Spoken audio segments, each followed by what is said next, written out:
નમસ્કાર વિદ્યાર્થી મિત્રો, સ્વાગત છે તમારું સૌનું આપણી આ સંસ્કૃત પથ ઉપર. This is your one and only DR Joshi. ભવતામ સર્વેશામ હાર્દમ હાર્દમ સ્વાગતમ વ્યાહરામી. આજે મળી રહ્યા છીએ ધોરણ 11 માંનું 9મું ચેપ્ટર કાવ્ય મધુ બિંદવઃ. કાવ્યરૂપી મધના બિંદુઓ. કાવ્ય એક મધ જેવું મીઠું દ્રવ્ય છે જેનો બિંદુઓ આપણે ભણવાના છીએ. સંસ્કૃત કાવ્યધારાની વિશિષ્ટતા અને અનુપમતાનો અલ્પ એવો પરિચય આપણે આમાં જોવાના છીએ. જોઈએ શું છે તો કે આમાં ઘણા બધા શ્લોકો એવા આપ્યા છે જેમાં અલંકારનો ઉપયોગ થયો છે અને એ અલંકારની સમજૂતી આવે એટલા માટે આપણે આ ચેપ્ટર જોશું. સમથિંગ થોડાક અલંકાર છે એમાં. તો પહેલી વાત કરે છે કે સંસ્કૃત સાહિત્ય. સંસ્કૃત કાવ્ય સાહિત્યની પરંપરા ઘણી પ્રાચીન છે. તેનો આરંભ વેદથી માનવામાં આવે છે. વેદમાં આવતી દાન સ્તુતિ અને નારાશંસી. નારાશંસી એટલે શું? તો કે વીર નાયકોની પ્રશસ્તિ, વીર નાયકોની પ્રશંસા કરતા કાવ્યો હોય એને નારાશંસી કહેવાય. બરોબર. સૂક્ત જેવા સ્થળો ઉર્મી કાવ્યના સુંદર નમૂનાઓ છે. સુંદર નમૂનાઓ છે. તે પછી લૌકિક સાહિત્યમાં વાલ્મીકીનું કાવ્ય રામાયણ પણ આવે છે, જેને આદિકાવ્ય કહે છે. તમને પૂછાય કે આદિકાવ્ય કોને કહેવાય? રામાયણને કહેવાય. સાહિત્યમાં જોઈએ તેવી પ્રાય બધી જ આવશ્યક ખૂબીઓથી આ ગ્રંથ ભરપૂર છે અને એ રીતે સંસ્કૃત કાવ્યને ઉત્તમ કક્ષાએ પહોંચાડે છે. એ પછી મહાભારત અને પંચમહાકાવ્યો આવે છે. એ પછી તો સંસ્કૃત કાવ્યધારા અસ્ખલિત રીતે વહેતી રહે છે અને સંસ્કૃત કાવ્ય અલંકાર, પ્રયોગ, શૈલી, વિધાન, છંદો, વિધાન તથા સૂક્ષ્મ અને ગંભીર કલ્પનામય પ્રસ્તુતિઓ વગેરેને કારણે અનુપમ છે. તો તમને બધાને ખબર છે કે ભાઈ પંચમહાકાવ્ય છે, કાલિદાસે લખેલા છે, શ્રીહર્ષનું છે, આપણે માઘનું છે. બરોબર. તો આ બધા પંચમહાકાવ્ય છે, રામાયણ છે, બધે કાંઈક ને કંઈક એવા સુંદર મજાના અને અનુપમ ગ્રંથો તમને સુભાષિતો આપે છે, કંઈક સારી એવી વસ્તુ આપે છે જે સાંભળવાની મજા આવે, જેને સમજવાની મજા આવે. તો એવા ઘણા બધા શ્લોકો આ સાહિત્યમાં રહેલા છે. પ્રસ્તુત પાઠ્યપુસ્તકના આશ્રયે સંસ્કૃત કાવ્યધારાની આ અનુપમતાનો સમગ્રતયા આસ્વાદ કરી શકવો મુશ્કેલ છે, પરંતુ તેની ઝાંખી અવશ્ય થઈ શકે એમ છે. આ માટે પ્રસ્તુત પાઠમાં સંસ્કૃત કાવ્યના 6 મધુ બિંદુઓ પ્રસ્તુત કર્યા છે. પ્રથમ પદ્યમાં વાલ્મીકીય રામાયણની સમીક્ષા કરવામાં આવી છે. તે પ્રસંગે કવિએ શ્લેષ અલંકારથી યુક્ત વિરોધાલંકાર વાપરીને સરસ ચમત્કાર સર્જ્યો છે. શ્લેષ અને વિરોધ અલંકાર, બે અલંકાર આવે છે. શ્લેષ કોને કહેવાય? તો કે જ્યાં એક વાક્યમાં એક કરતા વધુ અર્થ નીકળતા હોય એને શ્લેષ અલંકાર કહેવાય. અને વિરોધ તો કે જ્યાં દેખીતી રીતે વિરોધ લાગતો હોય પણ વિરોધ હોય નહીં એને વિરોધ અલંકાર કહેવાય. 12માં આવું ભણવામાં આવે છે. તમને આવશે. તો વાલ્મીકી રામાયણની પહેલામાં વાત કરી છે કે એ કાવ્ય વાલ્મીકીએ લખેલું રામાયણ કાવ્ય કેવું છે. તો એમાં શ્લેષ પણ છે અને વિરોધ પણ છે, બંને જોવા મળશે. અને એક વસ્તુ આ પદ્યો. બરોબર. આપણે ઘણા એને પદ્ય કહેતા હોય, વિદ્યા કહેતા હોય, વિદ્યાર્થી કહેતા હોય, ગદ્ય ને પદ્ય કહેતા હોય. તો આ યાદ રાખવું કે આ ગદ્ય ને પદ્ય નથી, અને ગદ્ય પદ્ય, દ અને ય, દ્ય વચાય છે. ઓકે. ગદ્ય, પદ્ય, વિદ્યા, વિદ્યાર્થી, આનું ખાસ ધ્યાન રાખવું. તો બીજા પદ્યમાં ઉપમા અને ઉત્પ્રેક્ષા અલંકારનું સુંદર નિરૂપણ કરવામાં આવ્યું છે. ત્રીજું પદ્ય મુક્તક તરીકે છે, તેમાં અન્યોક્તિ છે. હંસના બહાને અહીં ગુણવાન લોકોના જે ગુણ છે એનો મહિમા કરવામાં આવ્યો છે. ચોથું પદ્ય મુક્તક છે, એમાં ડાંગર અને તલના દ્રષ્ટાંતથી સજ્જન અને દુર્જનના વર્તનને આ લખ્યું છે. પાંચમું પદ્ય એક સવિશેષ ચમત્કૃતિ છે. અહીં પ્રથમ 3 ચરણમાં 5 ઉપમેય મૂક્યા છે અને ચોથા ચરણમાં એક સાથે 5 ઉપમાન મૂક્યા છે. ઉપમેય અને ઉપમાન. ઉપમા અલંકાર ભણ્યા હશો ને તો તમને ખબર છે ઉપમેય કોને કહેવાય, ઉપમાન કોને કહેવાય. બરોબર. ચાલો. અને તે પણ બધા નકારાદી છે, બધા એમ ન જ આવે. નો એ આપણે જોશું ને ત્યારે ખબર પડશે. છેલ્લે મહાભારતના યુદ્ધનું વર્ણન છે. અહીં મહાભારતના યુદ્ધને નદીના રૂપમાં કલ્પી અને રૂપક અલંકારની સરસ મજાની યોજના કવિએ કરી છે. આ પ્રકારની વિવિધ કાવ્યાત્મક ચમત્કૃતિઓ ભાષાગત વિશેષતાઓને કારણે સંસ્કૃત સાહિત્યમાં જ શક્ય બની શકે છે. ઓકે. ચાલો આગળ વધીએ. તો પહેલો જ શ્લોક છે રામાયણ માટે કીધું છે કે સદૂષણાપી નિર્દોષા સખરાપી સુકોમલા નમસ્તસ્યૈ કૃતાયેન રમ્યા રામાયણી કથા. સદૂષણાપી નિર્દોષા સખરાપી સુકોમલા નમસ્તસ્મૈ કૃતાયેન રમ્યા રામાયણી કથા. સદૂષણાપી, જેમાં દૂષણ હોવા જો, દૂષણનો અર્થ થાય છે દોષ વાળું. બરોબર. અને દૂષણનો બીજો અર્થ થાય છે દૂષણ નામનો રાક્ષસ. તમને ખબર છે ને રામાયણમાં 2 રાક્ષસ આવે છે, ખર અને દૂષણ. તો જેમાં દૂષણ હોવા છતાંય કેવી છે? નિર્દોષા. જેમાં દોષ છે છતાંય નિર્દોષ છે. સખરાપી સુકોમલા, જે ખરવાળી છે. ખર એટલે કઠોર, છતાંય સુકોમલા, કોમળ છે. જેમાં દોષ છે છતાંય નિર્દોષ છે, જે કઠોર છે છતાંય કોમળ છે. નમસ્તસ્મૈ કૃતાયેન, નમસ્કાર કરું છું તેને. યેન રમ્યા રામાયણી કથા કૃતા, જેમણે સુંદર મજાની રમણીય રામાયણની કથા બનાવી છે. એવા વાલ્મીકી ઋષિને નમસ્કાર કરવામાં આવ્યા છે કે જેમાં દૂષણ હોવા છતાંય નિર્દોષ છે, જેમાં ખર હોવા છતાંય કોમળ છે. નમસ્કાર કરું છું તેમને જેમણે આવી સુંદર મજાની રામાયણની કથા બનાવી છે. તો ખર અને દૂષણ આ બેના બે અર્થ થાય છે. કેમ કે તમને વાત કરીને કે શ્લેષ અલંકાર કોને કહેવાય? જેમાં એક વાક્યનો એકથી વધુ મિનિંગ નીકળતા હોય. હવે જો અહીંયા દૂષણનો અર્થ એક તો દૂષણ દોષ થઈ ગયું અને બીજો અર્થ થાય છે દૂષણ નામનો રાક્ષસ. એટલે ખર એટલે થાય કઠોર અને ખરનો અર્થ થાય છે આ ખર નામનો રાક્ષસ. બરોબર. રામાયણમાં તમને ખબર છે શૂર્પણખા દીદીને જ્યારે નાક કપાણું ત્યારે શૂર્પણખા દીદી પહેલા કોની પાસે ગયા હતા? ખર અને દૂષણ નામના એમના પિતરાઈ ભાઈઓ હતા એમની પાસે. અને એ બે દોડતા દોડતા આવ્યા જનસ્થાનમાં. રામ ભગવાન કીધું આવો લાલા આવો, ઉડાડી દીધા બેયને. બરોબર. તો એ ખર અને દૂષણ નામના રાક્ષસ હતા. તો બીજો અર્થ ખર અને દૂષણ રાક્ષસ એવો થાય અને એક અર્થ કઠોર અને દોષવાળું એવું થાય. તો ડબલ અર્થ છે. તો એક આપણે એમ લાગે ભાઈ આમાં દોષ છે તોય નિર્દોષ છે, એવું કઈ રીતે? આ કઠોર છે ને તોય કોમળ છે, એ કઈ રીતે? પણ ભાઈ અહીંયા બે મિનિંગ નીકળે છે. દૂષણ અને ખરના અર્થ રાક્ષસ પણ થાય છે. બરોબર. ખર નામનો રાક્ષસ, દૂષણ નામનો રાક્ષસ. તો જોઈએ આ એનો અન્વય થઈ ગયો કે એનો જેમણે દૂષણ હોવા છતાંય નિર્દોષ છે, ખર હોવા છતાંય કોમળ છે એવી રમ્યા રામાયણની કથા લખી છે તેવા વાલ્મીકીને હું નમસ્કાર કરું છું. બરોબર. શ્લેષ એટલે કે ડબલ મિનિંગ નીકળતા હતા અને વિરોધ અલંકાર લાગ્યો. કેમ કે જે કોમળ છે છતાંય કઠોર છે, જે દોષવાળી છે છતાંય નિર્દોષ છે. તો આમ બે એકબીજાની વિરોધ લાગ્યો કે નહીં? દોષે છે, નિર્દોષે છે, કઠોરે છે, કોમળે છે. બે એકબીજાને વિરોધી થયા, કઠોર ને કોમળ, દોષ અને નિર્દોષ. તો એટલા માટે વિરોધ અલંકાર છે અને દૂષણ અને ખરના બે મિનિંગ નીકળે છે એટલા માટે આ શ્લેષ અલંકાર પણ છે. દૂષણ નામના રાક્ષસને ધરાવતી હોવા છતાં દોષ વગરની અને ખર નામના રાક્ષસને ધરાવતી હોવા છતાં અત્યંત કોમળ અને રમણીય એવી રામાયણની કથા જેમના વડે રચાઈ છે તે વાલ્મીકીને નમસ્કાર. સમજાણો પેલો શ્લોક? સમજાતો જોઈએ ને, લાઈક નહીં કરો પણ મને ખબર છે. તો એ સમજાય ને તો લાઈક કરી નાખવાની, નીચે અંગૂઠો હોય દબવી દેવાનું, મૂંઝાવણ નહીં. બીજો શ્લોક છે લિંપંતી લિંપતિ ઇવ તમોંગાની વર્ષતી વાંજનમ નભ અસત પુરુષ સેવૈવ દૃષ્ટિર્વિફલતામ ગતા. આ શ્લોક છે ને એક કાવ્ય આવે છે, કાવ્ય નહીં સોરી રૂપક છે. ક્યાંક નામ સાંભળ્યું હશે તમે, જેનું નામ છે મૃચ્છકટિકમ. મૃચ્છકટી પણ કમ કટી એટલે મૃચ્છકટિકમ. આ મૃચ્છકટિકમ નામનું 10માં તમારે એક પાઠ આવતો જ. બરોબર. પાઠ તો નહીં પણ એનામાંથી શ્લોક આવતો હતો અને આપણે કરતા કૃતિમાં ભણ્યા હશું. મૃચ્છકટિકમ લખ્યું હતી કોણે? તો કે શુદ્રક નામના એક કવિએ લખી હતી. અને એ શુદ્રકે લખેલી મૃચ્છકટિકમમાં એક શું કહેવાય ઓલી છે હિરોઈન, જેને કહીને આપણે નાયિકા, એ નાયિકાનું નામ હતું વસંત સેના. આ વસંત સેના છે ને એની પાછળ રાજાનો સાડો પડે છે. રાજાનો સાડો, એક રાજા છે ને રાજાનો સાડો છે, એ સાડો વસંત સેનાની પાછળ પડે છે અને વસંત સેના ભાગતી ભાગતી અંધારામાં વહી જાય છે. અને એ સાડાના બે માણસ હોય છે, વીટ અને ચેટ. આ બે છે ને, આ વીટ અને ચેટ એને ગોતવા જાય છે પણ અંધારાના કારણે એને કંઈ દેખાતું નથી. એટલે પછી આવો શ્લોક બોલે છે. શું બોલે છે? તમઃ અંગાની લિંપતિ ઈવ.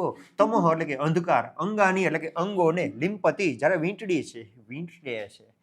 અંધકાર અંગોને લિંપતિ વીંટડે છે, ઈવ જેમ, નભ અંજનમ વર્ષતી ઈવ આકાશ જાણે આંજણ, આંજણ અંજન વર્ષાવે છે એની જેમ, મદિયા દૃષ્ટિ મારી દૃષ્ટિ, અસત પુરુષ સેવા દુર્જન માણસની સેવા કરવાની જેમ, વિફલતામ ગતા અસ્તિ નિષ્ફળતા પામી છે. જેમ દુર્જન માણસ છે, કોઈ અસજ્જન દુર્જન માણસ છે, એની સેવા કરવાથી કાંઈ ફળ મળે? કાંઈ નહીં. એ બધું નિષ્ફળ જાય કે નહીં? એમ મારી દ્રષ્ટિ અત્યારે નિષ્ફળતા પામી છે. શું કામ? તો કે આ અંધકાર એટલો છે, જાણે કે આકાશ આંજણ વરસાવતું હોય, જાણે કે અંધકાર મારા અંગોને વીંટળી લેતું હોય, એની જેમ મારી દ્રષ્ટિ નિષ્ફળતા પામી છે. ભાઈ અંધકારનું અહીંયા છે ને ઓલું કર્યું છે.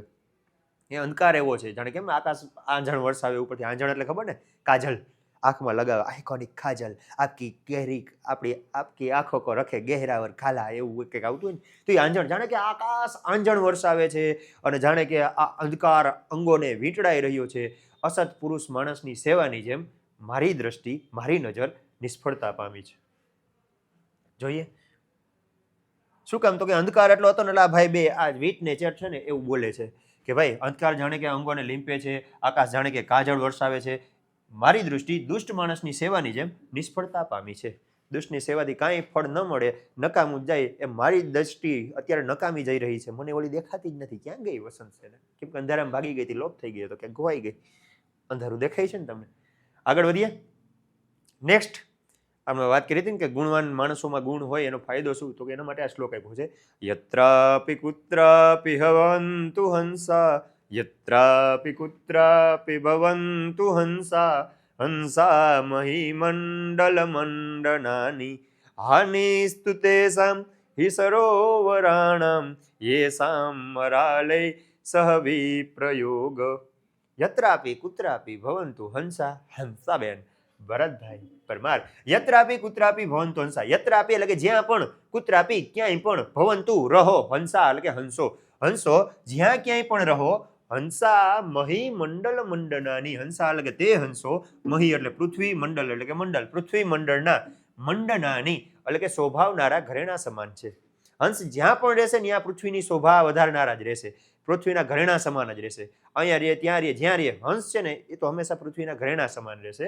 પરંતુ હાનિસ્તુ તેષામ હિ સરોવરાણામ, નુકસાન તો એ સરોવરોને છે. યેષામ જેમનો, મરાલેહી એટલે કે હંસ, મરાલ એટલે પણ હંસ જ થાય, બરોબર. હંસોથી સહ એટલે કે સાથે, વિપ્રયોગ એટલે કે વિયોગ છે.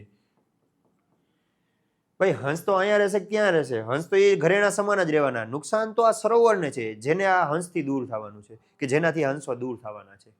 વિયોગ એટલે કે દૂર થવું, બરોબર. કોઈ એક માણસ બીજા માણસથી દૂર થઈ જાય ને, મુજે નીંદ ન આવે, ચેન ન આવે, તેને વિયોગ કહેવાય, બરોબર. તો આ વિયોગ તો નુકસાન તો એ સરોવરને છે, જેના હંસથી વિયોગ થવાનો છે.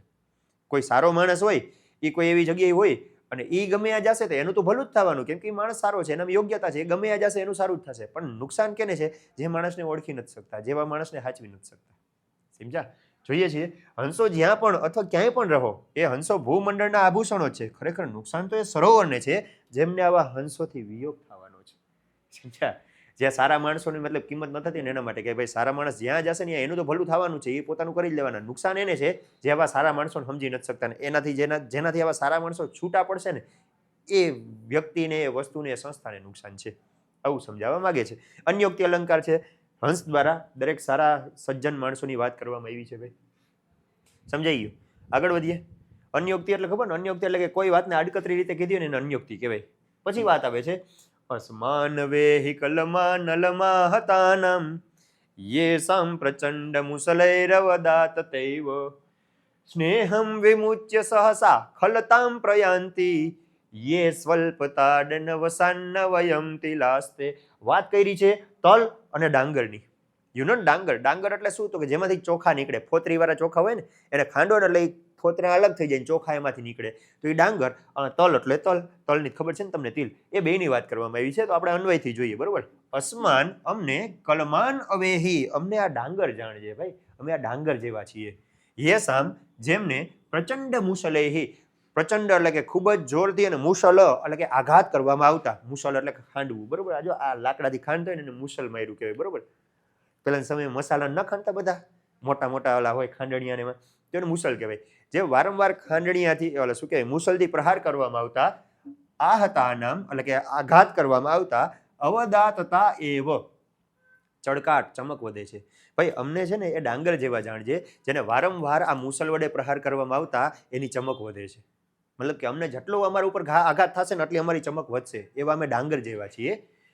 એ જે સ્વલ્પતાડ અને વસાત, થોડુંક મારના કારણે, થોડાક આઘાતના કારણે, સ્નેહમ વિમુચ્ય તેલ છોડી દે છે, સહસા અચાનક કે એમનમ, ખલતામ પ્રયાંતિ અને ખલ થઈ જાય છે, દુર્જન થઈ જાય છે, કે અથવા તો આપણે કઈ ઓલું ખોળ થઈ જાય છે.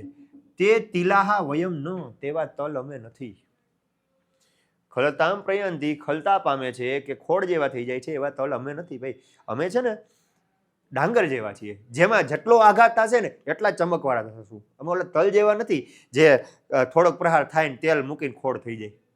મતલબ કે અમે માણસને સજ્જન અને દુર્જનની માણસની વાત કરીએ, કે જે સજ્જન માણસ હશે ને એના ઉપર જેટલો આઘાત થશે ને એટલું એની ચમક વધતી જવાની છે. પણ જે ધૂર્ત માણસ હશે ને, એ જે દુર્જન માણસ હશે ને એના ઉપર થોડુંક પ્રેશર પડશે, થોડુંક ઓલું થશે ને, ટેન્શન જેવું આવશે ને એટલે ડાયરેક્ટ એ ખલ થઈ જાય. ખલ એટલે કે દુર્જન બની જાય, નાલાયક બની જાય. તો અમે એ તલ જેવા દુર્જન થઈ જાય એવા નથી, અમે ડાંગર જેવા છીએ. જેટલો આઘાત થશે ને એટલી ચમક અમારી વધતી જશે. અમને ડાંગર જાણજે કે ઓળખજે, જેમના મોટા સાંબેલા, જો મુદગર, સાંબેલું અને શું કહેવાય આને, મુસલ, મુદગર અને સાંબેલું, તીવ્ર પ્રહારોથી ખાંડવામાં આવતા શુભ્રતા એટલે કે ચમક આવે છે. જેઓ થોડા આમથા ખાંડવાથી તેલને છોડી એકાએક ખલતા પામે એવા તલ અમે નથી.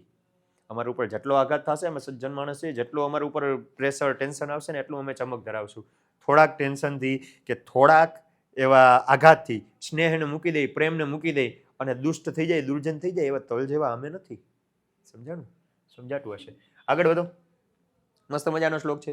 યત કંઠે ગરલમ વિરાજતિ તરામ શીર્ષે ચ મંદાકિની ઉત્સંગે ચ શિવા મુખમ કતિતટે શાર્દૂલ ચર્માંબરમ માયા યસ્ય ઋણદ્ધિ વિશ્વમખિલમ તસ્મૈ નમઃ સંભવે જંબુવત જલબિંદુવત જલજવત જંબાલવત જાલવત. જો આ છેલ્લામાં જો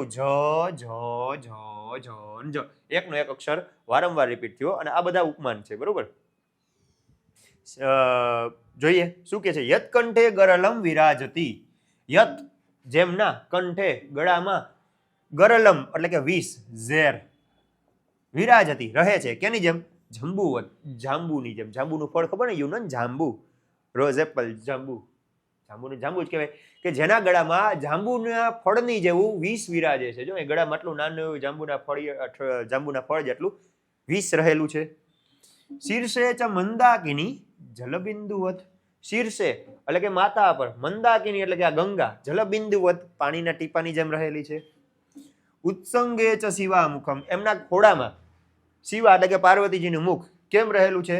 જલજવત એટલે કે કમળની જેમ રહેલું છે. ચાલો, જંબુ એટલે થઈ જાંબુનું ફળ, જલબિંદુ એટલે કે જલનું બિંદુ, જલજ એટલે કે કમળની જેમ. અને પછી વાત કરે છે માયા યસ્ય ઋણદ્ધિ. માયા યસ્ય માયા જેમની, ઋણદ્ધિ ફેલાયેલી છે. કેની જેમ? જંબાલવત, જંબાલ એટલે કે શેવાળની જેમ.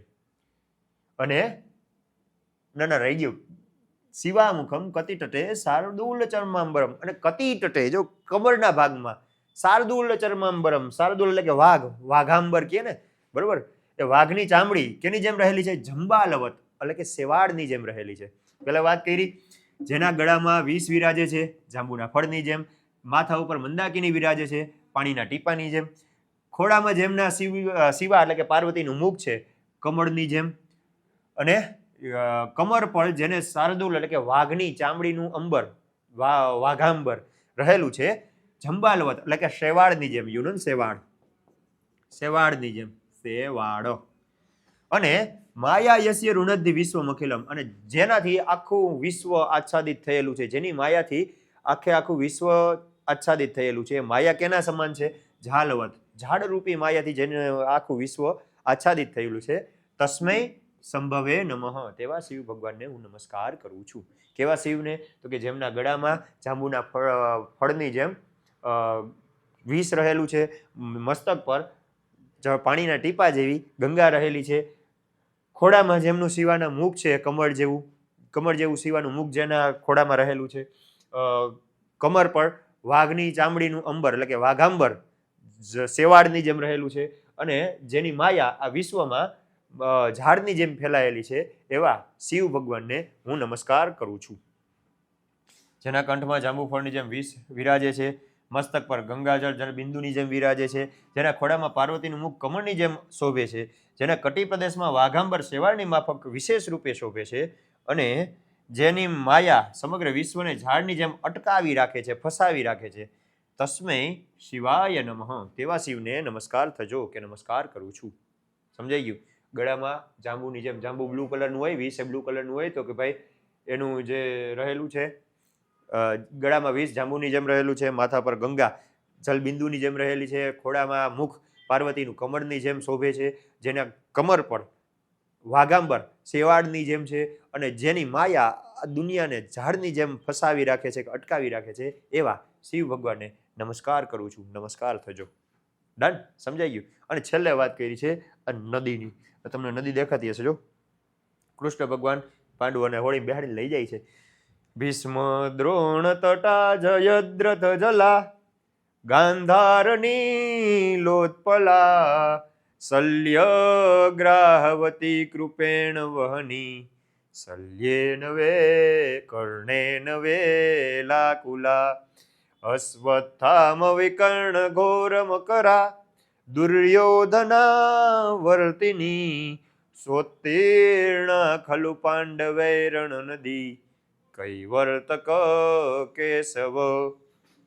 તો ભાઈ આખે આગું બહુ મસ્ત મજાની વાત કરી છે કે ભીષ્મ દ્રોણ તટાહા, ભીષ્મ અને દ્રોણ આ બંને એના તટ છે. જો આ નદીના તટ છે ને, તટ એટલે કે કિનારો, એ કોણ છે? ભીષ્મ અને દ્રોણ. આ બંને છે ને એ નદીના તટ છે. ઓકે, ભીષ્મ અને દ્રોણ આ નદીના તટ છે. જયદ્રથ જલા, આ જલ છે ને જલ, એ જયદ્રથ છે. ગાંધાર નીલોત્પલા, ગાંધાર એટલે કે ગાંધાર કોણ? શકુની મામો, શકુની મામો. અને નીલોત્પલા એટલે કે નીલ ઉત્પલ, કમળ જેવા છે. શલ્ય ગ્રાહવતી, શલ્ય ગ્રાહવતી, ગ્રાહ એટલે કે મગર, મગરનો એક પ્રકાર છે, ગ્રાહ કહેવાય એને. બરોબર, ઝીણા મોઢાવાળા આવે ને એને ગ્રાહ કહેવાય. આ ગ્રાહ હશે. તો આ ગ્રાહ છે એ કોણ છે? શલ્ય છે. શલ્ય. કૃપેણ વહની, કૃપાચાર્ય રૂપી નૌકાઓ છે. કૃપાચાર્ય જેવી રૂપી શું છે? આમાં નૌકાઓ રહેલી છે. કૃપાચાર્ય. કર્ણેના વેલા કુલા, અને કર્ણના કર્ણે આ કેવી બનેલી છે? વ્યાકુળ બનેલી છે. અશ્વત્થામ વિકર્ણ ઘોર મકરા, અશ્વત્થામા વિકર્ણ ઘોર મકરાહ, મોટા મોટા મગર છે. અશ્વત્થામા અને જે વિકર્ણ છે મોટા મોટા મગર છે. અને દુર્યોધન આવર્તિની, દુર્યોધન રૂપી એમાં વમળ આવેલા છે. દેખાય વમળ? વમળ એટલે તમને ખબર છે, 10મા પાઠમાં ભણી ગયા. સોત્તીર્ણ ખલુ પાંડવે રણ નદી, તો પણ પાંડવો આ રણરૂપી નદીને ઉત્તીર્ણ થયા. કેમ? તો કે કૈવર્તક કેશવ, કેમ કે એની હોળી ચલાવનારા જે કૈવટ હતા ને એ ભગવાન કૃષ્ણ હતા. જેના આ રણરૂપી નદીના બે કાંઠા છે. કોણ? ભીષ્મ અને દ્રોણ. જયદ્રથ છે એ જલ સમાન છે. ગાંધાર પ્રદેશના જે ઓલા મામા શકુની છે એ કમળ જેવા છે. કમળના વેલા હોય ને એ ફસાઈ નુકસાન કરે. શલ્ય ગ્રાહવતી, શલ્ય રૂપીય, ગ્રાહ એટલે કે મગર રહેલો છે. કૃપેણ વહની, કૃપાચાર્ય રૂપી આ હોડીઓ વાળી. કર્ણેન વેલાકુલા, કર્ણોથી વ્યાકુલ બનેલી. અશ્વત્થામા અને વિકર્ણ ઘોર મકરા, અશ્વત્થામા અને વિકર્ણ બે ઘોર મગર જેવા, ભયાનક મગર જેવા છે. એવી દુર્યોધનાવર્તિની, અને દુર્યોધન રૂપી જેમાં વમળ આવેલું છે એવી નદી પણ પાંડવો પાર કરી ગયા. કેમ કે એના કેવટ, એની હોડી ચલાવનારા ભગવાન કૃષ્ણ હતા. પાંડવો ભીષ્મ અને દ્રોણાચાર્ય રૂપી તટવાળી, જયદ્રથ રૂપી જળવાળી, શકુની રૂપી નીલકમળવાળી, શલ્ય રૂપી મગળવાળી, કૃપાચાર્ય નાની નૌકાવાળી, કર્ણરૂપી પ્રવાહ થકી વ્યાકુળ થયેલી, અશ્વત્થામન વિકર્ણ રૂપી ભયંકર મગળવાળી, અને દુર્યોધન રૂપી વમળવાળી ખરેખર સંગ્રામ રૂપી નદી કોણ પાર કરી ગયા? પાંડવો. કેમ કે કેશવ એટલે કે શ્રી કૃષ્ણ તેમના નાવિક હતા, તેમના કેવટ હતા. સમજાણું આ ચેપ્ટર? આઈ થિંક સમજાણું હશે. જો સમજાણું હોય તો લાઈક શેર સબસ્ક્રાઇબ કરી દો ને ઉડાડી દો ને ભગાડી દો જલ્દી જલ્દી, કેમ કે कुछ तो करना पड़ेगा ना बेड़ू. चलो મળते हैं नेक्स्ट लेक्चर में. जय हिंद, जय भारत.